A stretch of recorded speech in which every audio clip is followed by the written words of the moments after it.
Welcome back to Beards and Brews. Hey, if you haven't already, be sure to hit those subscribe and follow buttons and hit those notification sounds. Not only does it help us out, but you'll know exactly when we have another one brewing. This week's feature is going to be Speed Racer. Fellas. Speed racing, bad pacing. Okay. Yeah, I liked a lot about this movie, but the pacing was pretty poor. You are right on that. I'm glad we can agree on that because, goodness, this movie immediately starts with two scenes playing at the exact same fucking time. That's the fewest that you'll get for the rest of the film. Fact. Oh my god. It was nuts. Because, usually in a movie, they'll have some setup, and that gives you, as an audience, context. So when something comes up later on you recognize, you do Leo meme and point at the TV. 10 out of 10. Well, this movie shows you the aftermath of the context before the context, then it shows you the context, and when that happens, you're just like, what? See, I've heard that when you're giving a speech, you're supposed to tell them what you're going to tell them, then tell them what you told them. This movie does that, especially the first 15, 20 minutes, but they just do it in a different order, and that is kind of fucked up.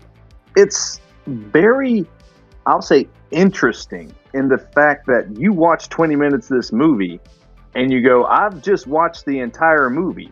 And then you get to watch the entire movie. Yeah. No, you're absolutely right because, we discussed a little bit before the cast, it makes it so dense for, I guess, no reason. I couldn't even think of a storytelling reason why you would even afterwards I was confused to the point where I looked up actual Speed Racer clips and little bits of episodes. I'm like, this is charming. I'm looking at something that requires Riddling. It's just nuts. Actually, since we're talking about that, I took 28 pages of notes while watching this movie. Ritalin is the third line that I wrote down. This movie needs some Ritalin, and it needs it now. I thought you were taking that in a completely different direction. You were like, I took 28 Ritalin. Today, I am focused. So this was based on a TV series from, Japan? Was that where it was originally from? I sure fucking hope so. It was based on that, and this is a live action remake of that series, or at least it's somewhat live action. I'm pretty sure it's just the people. Yes, people sitting in automobiles that aren't moving, and at times it's beyond apparent that it's just them in an empty fucking room with so much shit being CGI'd in. Yeah, it's incredibly noticeable. They'll be walking across Odie fingers a room, and I'm just like, yeah, they're not really anywhere. You wanna know a secret? I don't care. This movie is so it's so visually interesting to me. There's a lot of faults to this movie. The runtime is the one that is most apparent to me, 2 hours 15. But visually, it's just so interesting. It's so bright and flickery. It's like you're having an epileptic seizure for 2 hours and 15 minutes. Okay, on that point, tell me this.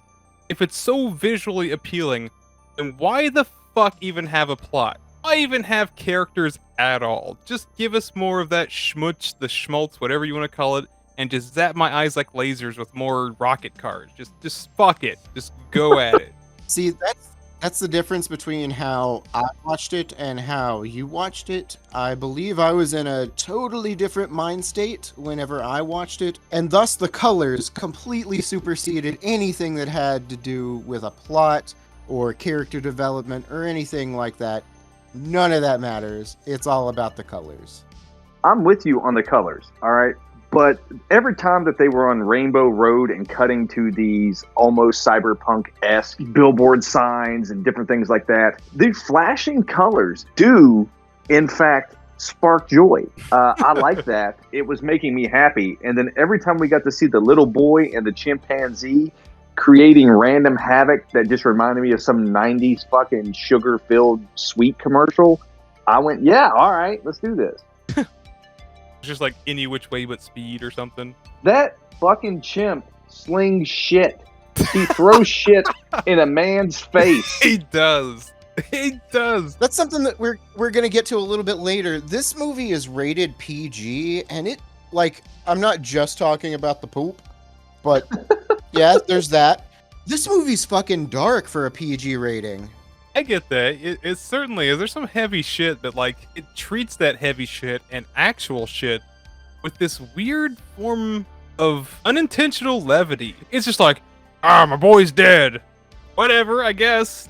Tally ho. Exactly. You see Speed Racer himself laying down bananas and springboarding himself over other cars, causing them to spin off the track and explode into fire, and everyone's like, fuck yeah! Yeah, it's really nuts. And that's just, once again, hard cut to, I guess, what was his name? Rex Racer? Speed Racer's Correct. brother?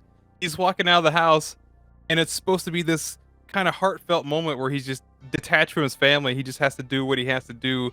And poor John Goodman, who doesn't belong in this movie, is just like, heartfelt thing, don't leave. And he just turns over his shoulder, can't tell me what to do. Yes! Okay, you say John Goodman doesn't belong in this movie. I'm going to disagree with that. I think he belongs in this movie, just in a different role. He needs to be like that main, like, CEO bad guy. I want him in that role. That's actually a really good thing, because like the whole time I wish he was just that racist fuck from Old Brother Where Art Thou. I just want him to go around and start breaking people, which he kind of does like 2/3 through the movie. I have that note. I was like, I wish he was that southern bad guy.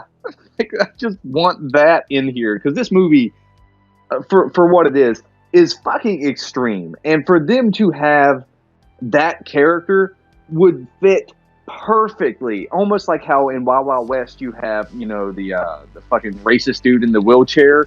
He's so fucking over the top, but he's amazing. Well, like everything in this movie, realistically, is over the top. Foreshadowing there, we'll see. Okay, well at that point, let's just go over the plot real fast, you know, with a little bit of speed and all that junk. So you have Speed Racer. No, that's his name. Meow. Speed, middle name, probably Thomas. Racer. He's loved racing since he was a kid. It's part of his family. That's all he do, work on cars, think about cars, sleep with cars, most certainly. And his brother dies in a horrific crash. Everybody's shocked, but that gives him the fuel, TM, to just start his racing career and be the absolute best. His brother was the best. He wants to be the best, too. You know, I guess. Wants to be even better than the best. He's racing a ghost out there. Yeah. I actually thought that was pretty good. That's actually one of the really cool, heartfelt ideas. Because, like, it's like a video game, right? So, like, I remember seeing this article somewhere that, like, this guy lost his dad to cancer and he would play this racing game with him all the time. But now that he's gone, he'll play the same game and race with his dad's ghost. Like, his little invisible car to show his best time, but he'll never, ever win the race because he always wants to have that piece of him to play along with. And I was like, that is fucking great. Yes. Wonderful idea. Unfortunately, the rest of the movie is wrapped around it. That is a cool idea. Can you imagine how heartbroken you would be if you accidentally beat your dad's record and then it's just gone forever and there's nothing you can do about it? Well, if you watch, he is going to beat it. He's got him.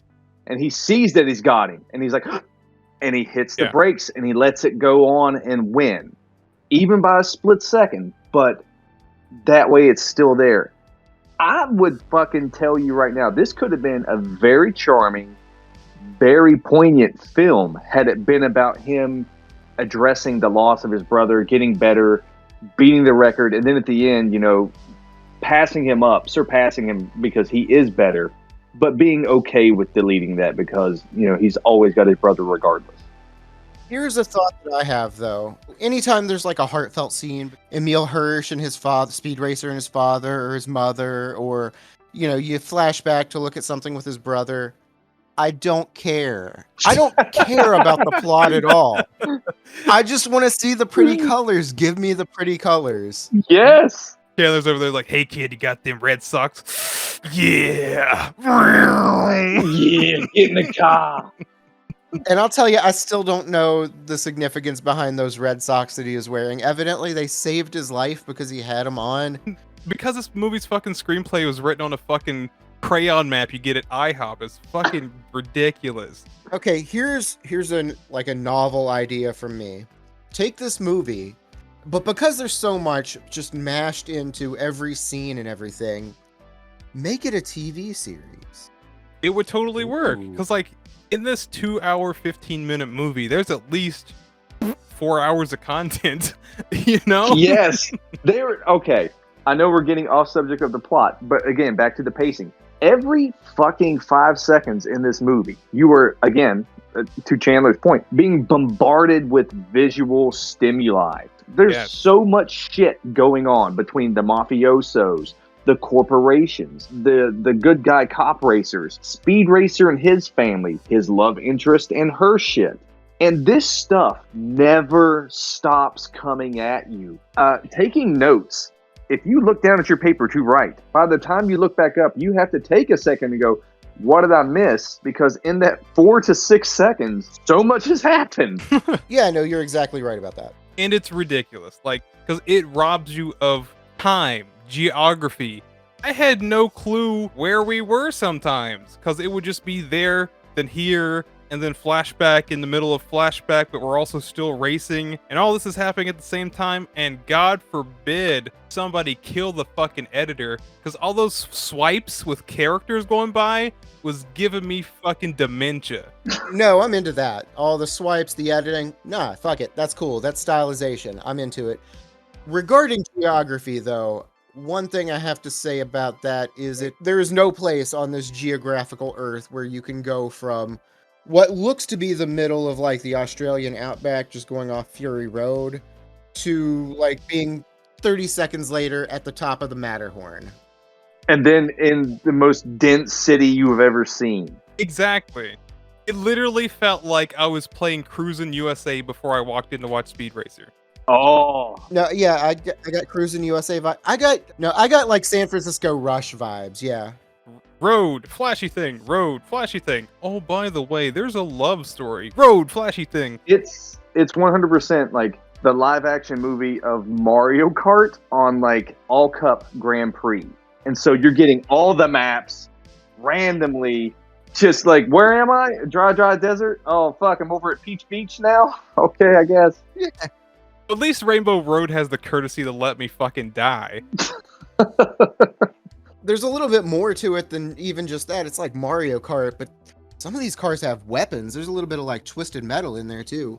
Yes. A little bit. And they toss around the morality of that too. And our fucking good buddy Speed Racer's like, that's bad. Give me some of that shit. Dude. Don't they know what the rules of this race are? Well, if they don't, I guess I don't either. Okay. This is the point where I went, okay, I'm not analyzing this anymore. I'm just watching to see what the fuck's about to happen because it broke me. 2 cars, Speed Racer and another car, pull alongside each other. We're talking about the weapons. It pulls out a tire, not tire spike, a fucking tire sword that comes out and begins to sword fight one of Speed Racer's tire shields. And you're just going, okay, this is where we are. This is what's happening. Never mind then. Please feed me more of this insanity. Those are those Goodyear Melees. You gotta get a pair of those. But wait, there's more. This car is going to do a backflip. Yep. It's wild because those cars will do everything that physics is just like, listen, please stop. And then on top of that, like we mentioned, they have weapons, and some of the weapons are just, look, the best part of the movie, in my opinion, is when they just go into full fuck it mode and start throwing bees at people. Okay. Yeah. Forgot about the bees, yep. The bees! I was a fan of the goop gun, and one of them's like, meh, and she has basically what equates to the Nickelodeon Gat gun or what the fuck ever, and she hits her with the green slime across her face. Oh, yeah. That's when, even the bee thing, yeah, that's when, like, I guess the Mongolians start showing up for whatever reason. You got, like, Genghis Khan over there creating havoc. Genghis fucking Khan. I've got a lot of little characters that I describe in interesting ways. That's definitely one of them, yeah. Back to plot, though. Speed Racer's winning, doing all these things, and he gets approached by the big corporations. And the guy they send is the Elon Musk, but he sounds just like, because I was taking notes when he showed up, he sounds just like Michael fucking Caine. And I was like, oh my God, he didn't watch the movie, but he saw the fucking pool that it paid for. I'll give that dude credit because he was having some fun hamming it up. We run into this dude because I guess Speed Racer's so speed and he's just so goddamn good. But he won't sign it with any sponsor. You know, he's independent. He's just with his family, and that's just how it's going to be. Fine. So instead of taking anybody's call, he just shows up to their house in a soul plane, for lack of a better term. I don't know what it is. Oh, I like that plane, though. It's big and purple. It did get a laugh out of me, though, because, like, you know, the plane's in a plane in the background. They open up the door, and he's trying to say, like, hello, but, like, you just hear jet engine. They're just like, dude, question mark. Yeah, the volume is so fucking loud for the jet engine. Like, they open the door, and, okay, so as he lands, there's no sound of the engine, but when they open it, it's like, when he's just sitting there talking, and he's like, oh, turn that off. Yeah, he's like, Jeeves, cut it down. I need some pancakes. Oh. Let me just describe this guy for a second. He looks like a slug. He's just a slug. He's like an English slug, and he's got these jowls, and he loves pancakes. Yeah. I feel like we would get a lot of entertainment if he tried to pronounce the word preposterous. He looked like those fucking bad guys from Hitchhiker's Guide. The Vogons, yeah. He's the human version of those pieces of shit, 100%. This motherfucker do be loving his pancakes, though, like Chan Man said. I was disgusted with how they kept zooming in on his sensual lips as he ate Susan Sarandon's secret fucking recipe. I was like, ugh. What was making me giggle is like he was so impressed with the meal. TM, he's like, "Oh, I need the recipe." I'm like, "Bitch, it's Bisquick. Knock it off." What's the recipe? Oh, it's Bisquick and a dash of cinnamon. I'm sending my men over to cut a check for your breasts. Pancake. And just like those pancakes, that little bit of buttering up gets them to go to fucking Race City, I guess. I don't know. He's just trying to impress him with all the cool gadgetries they have. It's like, oh, if you join us, you can have secret weapon A. It's like, oh, don't go in there. That's where we keep the unicorn juice. Oh, speaking of unicorn juice. I just splashed that all over my face. Yes, that's fucking hot. What I've got here today is from 450 North Brewing Company. I did something from them a couple weeks ago, but I think this fits too well to skip it. This is their Slushy XL Unicorn Juice. This is a smoothie-style sour ale with starfruit, papaya, mango, and guava, and it's 5.3% alcohol by volume. Smells like candy. It's something for the kids. Ooh. This is definitely juicy, far more so than your normal beers that get called juicy. This is like candy, more than juice. It just tastes like candy. Like you got like all of the Jolly Ranchers in your mouth at once. Yeah, like there is a little bit of beer flavor here, unlike some of the others that I've had from them. There's something fermented in here, and that's an upgrade from some of the others that I had. This is okay and perfectly compatible with this film. Well, hey. You get something really sweet. How about that really sweet deal? Evil Bad Man's giving Speed Racer. Yeah. He says, Speed Racer, I'll give you all the things. And all you have to do is race under my fucking flag. And Speed Racer's like, my father and I, are very family oriented. John Goodman will not share any of the Thanksgiving turkey with me. But we find out things might not be just as they seem, because we find out a little bit later, shit be fixed though. Racing, it's just a big scam for billionaires to make money. Yeah, and I know, Chandler, you don't care about plot, but like, it was a great deal. Like, all he has to do is go fucking race in a circle, get rich, get bitch, all the things that rhymes with itch, you know? Like, he's gonna have the whole shebang. Yeah, and Speed's fucking it all up by killing these racers, doing flips and dropping caltrops. Like, there are seriously sequences in this film that I think were inspirations for Mad Max Fury Road. Oh, yeah, and then whenever Chim Chim's on the hood of the Mach 5 just playing that flamethrower guitar, like... Yeah, you've mentioned the name Chim Chim. I don't know that we've quite explained. This family has a younger son, younger than Speed Racer, and his best friend is it's a chimpanzee, and it's just always there. That fucking chimp is smarter than him through half the film. It's okay. Yeah, but like, in any which way but loose, we still know that, like, Clint Eastwood was smarter than Clyde, even though Clyde was the shining star. True, but Clyde definitely struck me as a chimp that could definitely hold that 44 Magnum and use it. Yes. I mean, the only explanation I need is that the kid just needed someone else to sling shit with, so... Little boy just wants candy and snacks, and I think there's room service. Little chimp just wants to make sure that shit's been paid for. You know? Just trying to keep everything on the up and up. He's trying to keep it on the up and up. He's like, hey, let me drop off this 50 cents. And the kid, meanwhile, is stealing stuff from fucking Willy Wonka's factory. Yeah, we get that scene of him just like sneaking back on the plane, going to that little candy bar, or, you know, a bar of multiple candies, not just a Snickers. And he's just fucking loading up with Chimp Chim. What if it was a dog? Can that kill an ape? Are they supposed to have that? See, these are the real questions, you know? Is this the part where, like, he actually died and the rest of the movie is just what flew through his mind before he passed away? Wait. I know. Oh, fuck. It's him and the boy, and they're just fucking loading up on candy, and Speed Racer's like, I can't race for you, Mr. Corporate Bad Guy. And he's like, why? He's like, my brother and Chim have diabetes. Oh, no. This whole movie is just the dying hallucination of a chimpanzee who's just ate way too much sugar. I totally believe it.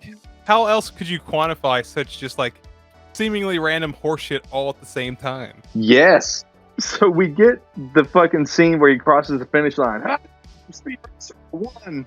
And then the camera pulls back and keeps pulling back until it pulls out of the chimp's eyes to the camera looking down at his face with Speed Racer's family standing around and holding his hand. And he dies like the end of the Kong with the thump, thump, thump, Oh, thump. no.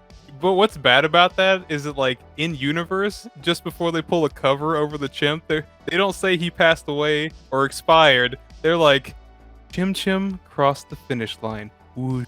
Yes! Yes! He's in the winner's circle. They just douse it with milk. That monkey is lactose intolerant.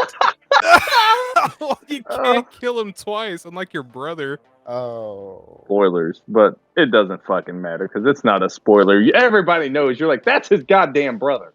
Let's talk about Racer X a little bit. We haven't introduced him. So there's another racer who is evidently really good, and he wears a mask that's an X over his face. And I don't know where he comes from. Where does he come from? Where's he going? Where did he go? Yes. Where did he come from, Cotton Eye Joe?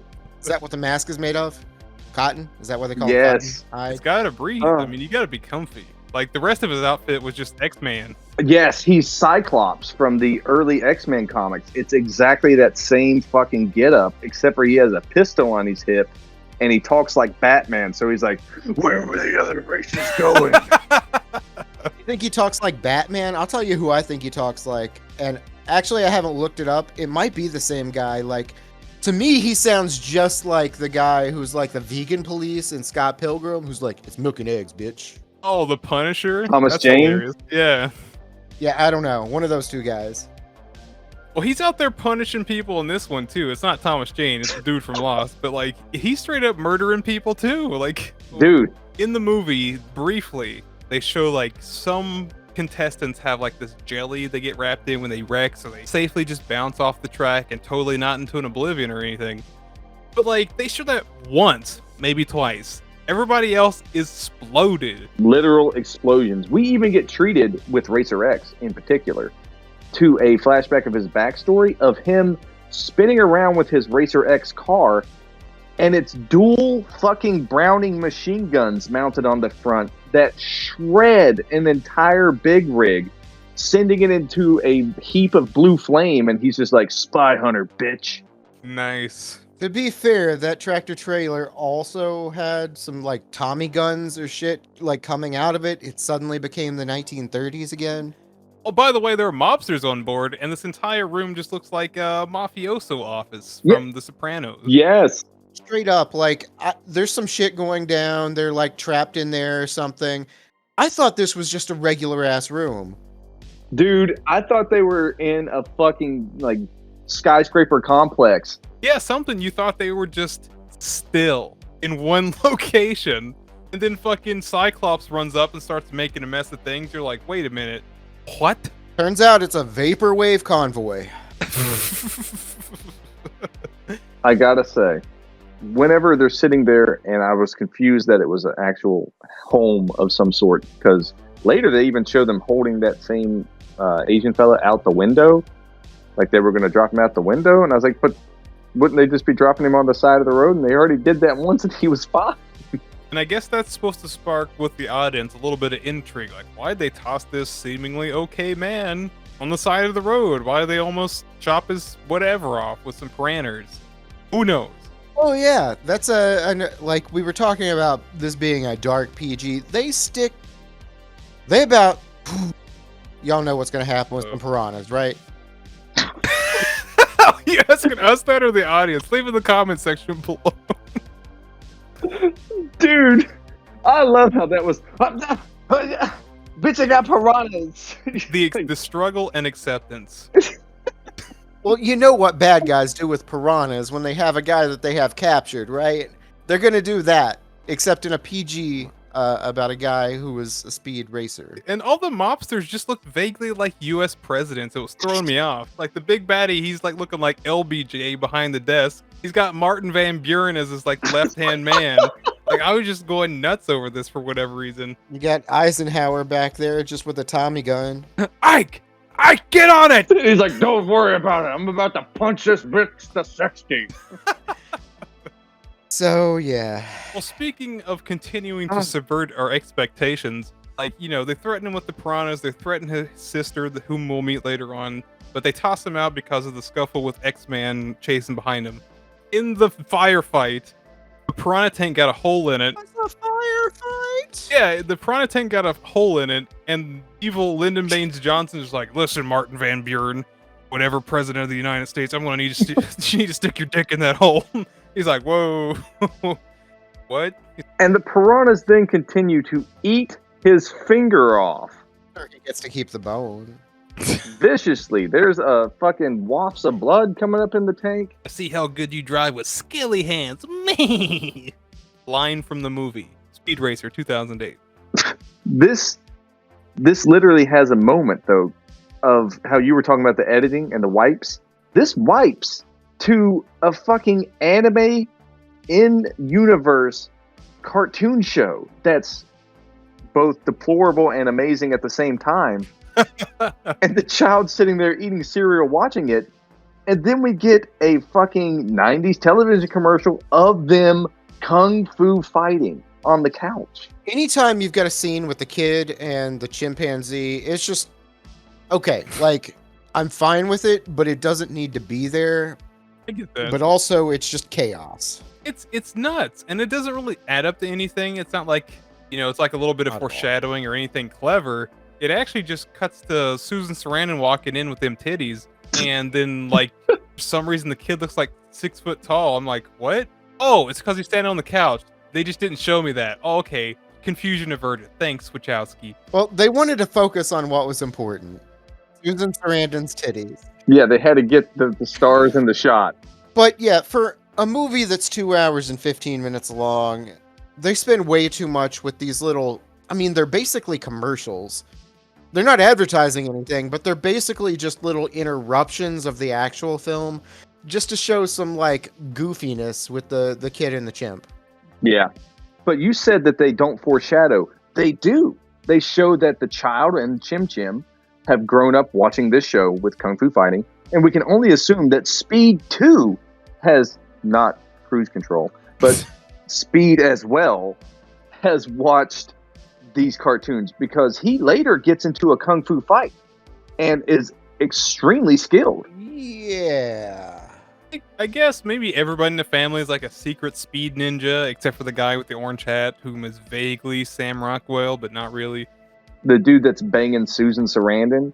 Oh, totally. Dude, yes, because like that, the dad is getting cucked for sure, because whenever the bad guy or whoever's there and Speed has to give the speech of why he doesn't take the fucking job, he's like, oh, well, Speed, I just want you to know I love you and all this. And he's like, oh, everybody was listening. And then the dude steps out of the kitchen. He's like, oh, you were in there? And then Susan Sarandon steps out, wiping her lips. And she's like, oh, yeah, we heard the whole thing. Yeah, they were in there with Christina Ricci, too. It was just like this weird moment, like, wait a minute. Is they fucking? Yes. They're making taboo. But officially, yes, Susan Sarandon and Christina Ricci, definitely. The round ass head. Did we even mention that she's in this movie doing fuck all? Like literally nothing?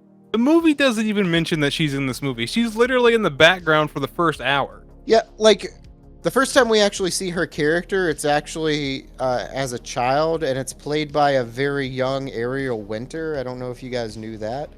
But after that, like one scene that we get, it's all Christina Ricci, and she's just like, it's not really like a romance story going on between them because it's already like set in stone. Like they're already a couple, more or less, right?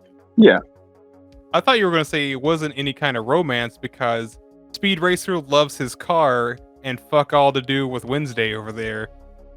For real. Yeah, it's one of those things where they make a joke about them like almost kissing 3 times, and then at the very end they finally get to, and it's a big thing.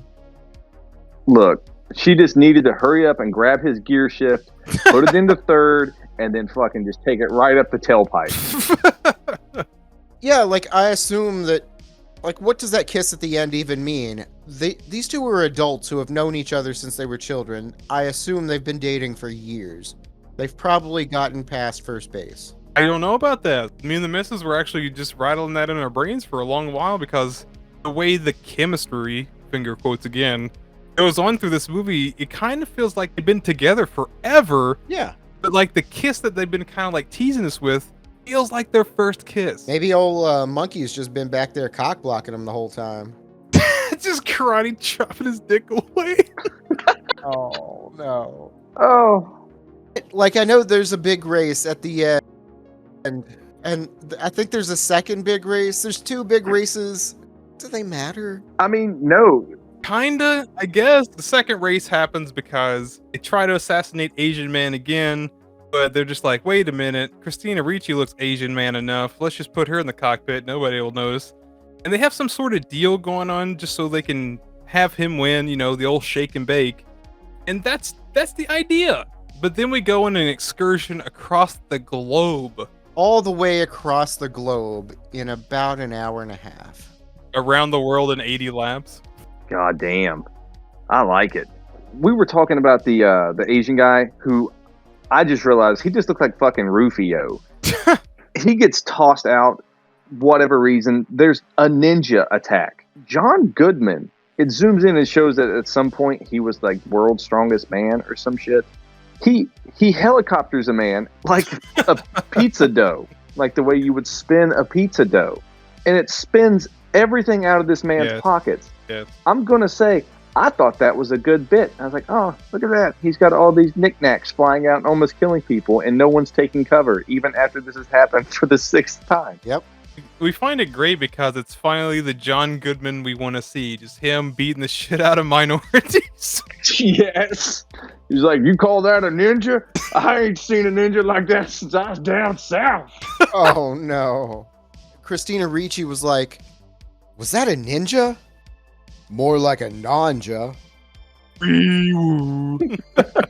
I've had it with these monkey fighting snakes. God damn, snakes on the plane. Yeah. Well, it's time to open a window, and he sends one sailing out, killing him. Let's be honest. Family of murderers. Yeah. For real. Then Fred Flintstone and the mystery team go to that race. Yeah, this was, I guess the second stage of a race. He told his family that he wasn't going to go race, but he wanted to go race because this is like a rally race. This is dangerous and everything. And they show up between stage 1 and 2, and then I guess at that point they're just like, all right, fuck it, let's go. Yeah. And that's also what the movie says to the audience. It's fucking go time because the most absurd shit in the entire picture is in this hunk of movie. Are you talking about Diamond Dallas Page as like a World War I Prussian soldier as a race car driver too? Because that's what we got next. Yeah, he's just like racing. He's like, God damn it, kid, try my yoga. I'm going to stretch you out. Just like the length of this fucking movie's runtime. No. It's so fucking long. I gotta say, the little bad guy montage was fun, and I took a note because it made me happy. I wrote, baddies are gonna need a montage. I do get a lot of enjoyment from just seeing all these, like, these bad guys that are just It reminds me of the Warriors, how each gang is like their own little like clique. Yeah. You've got like the snake oil guys. You've got like the guys that look like fucking Joe Exotic. You've got the Mongolians. You've got all these different little cliques. There's also, I don't even know whose group he's a part of, but I've got him down as Mexican Corey Feldman. Oh, I said tickle me. I don't know who that one was, but I have a note for Leopard Frenchman. He was the main bad guy. That's Chester Cheeto. I don't know what else to tell you. Speed Racer's driving on the wall. Ah, look out! Croissants! Oh, Boton. He's going to fromage me. So let's get this straight. Okay, so we're on the like next to last big race, right? This is the one where they trade out Christina Ricci for the little Asian boy. Correct. And then like they drive through an ice cave because there are ice caves here too, and they do a little switch out, but there's some mobsters that get involved and they can't do the switch out or It's Sherbert Land. what the Well, this place is super important to the movie because this is where his bro died. Oh yeah. But Rufio and the boys, they come away with the win. And I guess they're unionized now because they're all three, even though only Rufio won. Racer X, Speed, and Rufio are all standing there like, we did it, guys. You even got a suit jacket for this, Speed. And he's like, I did. Shake and bake, Rufio. Shake and bake. Shake and bake. But then they find out, oh, they just used me to, raise their stocks. I can't believe we got pumped and dumped. And then fucking Speed Racer decides to go out in the middle of the night and just like drive angrily. Hands Nick Cage. Yes, drive hard. This is like his Spider-Man 3 like emo scene where like the colors are all gone. Everything is just like black and gray, but he's driving anyway. Yep. And Racer X shows up. He's like, hey man, being real dumb. Gotta stop that shit. Shake and bake.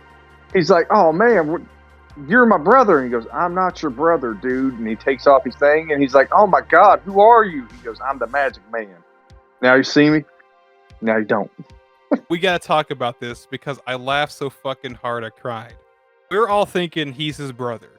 But the way the movie subverts their expectations is so fucking rude, I lost it. So Speed Racer is obviously frustrated with everything, frustrated because his brother's dead. And he's just like, just tell me the truth. I know you're my brother. Racer X straight up pulls off his mask and just says, dude, your brother's dead. You know? For real. In the case of Racer X, he is not your brother. Oh shit, he's running. The camera's chasing in the back. He's like, oh, you think I'm your brother, the dead one? Sorry, bro. I mean, not bro. Oh, look, that was my biggest issue. Is he's like, I'm not your brother. 15 fucking minutes later, I am your brother, but I'm not telling you that I had plastic surgery. Meh. The plastic surgery you had determined that was a lie. Yeah, it solves nothing, to be honest. Yeah, either like keep him as not your brother or let the guy know that that was his brother. I have to think that they kind of expected that they might get a sequel or turn this into a series or something, but seriously, guys? They shot their shots, and then it landed in their foot. 10 out of 10. 10 out of 10 is what I give John Goodman in the next scene because, by God, he's dressed like Mario and he's fixing up Speed's car so they can win the fucking Grand Prix. So I think I have the plot from here on out now. All right, it was a trick from the Japanese guy. He won the race, got an invite to the Grand Prix. He's not going to use it, so the sister comes over and is like, hey, this isn't a trick. Here's an invite to the Grand Prix. I stole it from my brother. And so he gets to race in the Grand Prix, which is evidently historically fixed. And of course, and maybe rightfully so, evil bad man, he's just like, oh, most unorthodox, you can't race. And then there's like some flimsy rules like, if you've got an invitation, you have to race. Yeah, even though everything's fixed anyway, so like, I don't know, kill him. Something. The judges have determined it is an authentic invitation, so, and, you know, the laws say, do unto others as this person with the invitation may race. So basically, they opened up the books. It was like, well, if you don't let him race, I guess that just makes you gay, sir. Can't have that. Let him race. All right, so for me, this is the big race. They're on literally Rainbow Road. And what happens is not important because it's literally so bright and so chaotic and so epileptic that it reminded me of like the Transformers melee fighting on Rainbow Road. And I was just like, I don't fucking know what's going on, but there's a lot of shit going on. Yeah. That's actually kind of weird because for this entire picture, this was the moment it was the most coherent and most cohesive in its entire runtime. I was stunned. Yeah, all you had to do, one race, and that's it. Like, there's no other races. It's not qualifying. It's not like, oh, I got to race for my brother or race against the time. This is just a race. Win it. Yeah, exactly. It's almost like there's too much movie in this movie. But guess what? Speed wins in an orgasm of music, cheers, and still and fire because he kills the man. So the lead racer in this, if we haven't mentioned his name, and we haven't, I don't think, because he's not actually all that important, Cannonball Taylor. He's like this legendary racer. I feel like he's like the Richard Petty of this world. Kind of. Well, he's also super crooked too. So he's also super French, so he's almost Sacha Baron Cohen from Talladega Nights. oh yeah, that's a good pull. Say you love clips. You don't have to break it, Frenchie. So speaking of the French, you know what this movie needs? Just gonna take a little interlude from the plot for just a second. This movie needs some Daft Punk. That would be insanely awesome. It also needs better direction, a la like Edgar Wright. Oh man. After you showed me Scott Pilgrim versus the World, I'm like, this is now the bar for these kinds of movies. Yeah, well, we weren't there yet. But what Scott Pilgrim does have is a great soundtrack, and this doesn't. No. It's completely ignorable for the most part. We get like a Freebird scene. We skipped by that a little while ago, but it didn't matter at all. But with all these bright lights, and it's almost like walking through Las Vegas or Monaco or something, like casino wheels and all of that. Like, give us some music, something to grab onto. Yeah, so they win. Stuff happened. I was there. The only thing notable is that they found out that the bad guys were bad guys and they were cheating, and old Racer Man was like, oh shit, and that was it. Yeah, what had happened at the very end, the legendary like Hall of Fame guy, he uses like some kind of a weapon which you're not allowed to use and sticks it up under Speed Racer's car. Well, Speed Racer's got some other hijinks up his belt. He does a little front flip or whatever to expose that little weapon. And it's like, oh, this could cost him the Hall of Fame. All right, well, like, he still lost this race, though. But here's the question. It exposes the weapon that he's using. They're like, that might cost him the Hall of Fame. In the last fucking race, people were literally shooting one another. What changed? It's all Mulligan. It's like, oh, that guy just murdered 2 people at the same time as he drove away from their burning carcasses. He's kind of fast, though. That's nice. Also, he's probably on Molly. You gotta let him in the Hoff, or else he's gonna jump in that car and kick our asses. He leaves like $30 in the back of the Mach 5. He's like, that's for the love sting. So yeah, Speed Racer wins, fireworks, there's everything, neon lights, one last scene of just visual assault by everything that this movie has to offer. And boy, do I feel assaulted. There's also some milk. Well, that's actually a tradition, like the Indy 500 and stuff. Like, I was like, okay, cool reference. Yeah, I didn't know they did that in Japan or wherever this is from, but yeah, sure. It's a little sprinkle of everything. It's just as daft as Ready Player One. It's just like, you remember that? Yeah, it's in there. Yeah, but Christina Ricci and Speed Racer finally get that smooch right, not let me say that again. But yeah, Speed Racer, Christina Ricci finally get that smooch that they've been waiting for the whole film, but not before basically a PSA warning from the little kid saying that it's gross. Okay. whenever the little kid came up there and he was like, "This is about to get weird," or gross, I was thinking, "Oh shit, they got milk, they got Christina Ricci. This is Japan. Like she's about to be suddenly in like a little cowgirl bikini, and they're gonna be dumping milk on her." Like I thought this was going somewhere completely different. Why is the crowd mooing at her? Well, you have my attention. But yeah, that's the end of the movie. That's it. Yeah. This was one of the movie of all time. It was a movie of all time. It is one of them. Well, I'm just going to say it. I did not like this movie. I basically hated it. It's so fucking abrasive and just so shoddily put together. The way this movie relays information to you is just devoid of any kind of organization. And by the end of it, you do feel assaulted. And it's just, I feel like there's a good movie in there, like that heartfelt one that we just conjured up when we start talking about this. There's something in the material that they base this on that you can make a truly great movie. But the way it was handled by the Wachowskis just makes me think that The Matrix was a fucking whiff and they're just a bunch of hacks. I just don't understand how this movie was put together the way it was. The whole thing feels like first draft. I couldn't stand it. I thought there were a lot of like cute little tongue-in-cheek moments. I enjoyed a lot of the visual, like acid trip shit. I really disliked the filler soundtrack that just sounded like that Disney music whenever like Cinderella would be in the woods with birds. It's not a song, it's just happening. That's what this fucking soundtrack sounded like throughout, which did not suit the movie. But for 40 minutes of this film, I'm going to say I genuinely had a good time. We got Susan Sarandon in there with her tits. Why are they so good? They just are.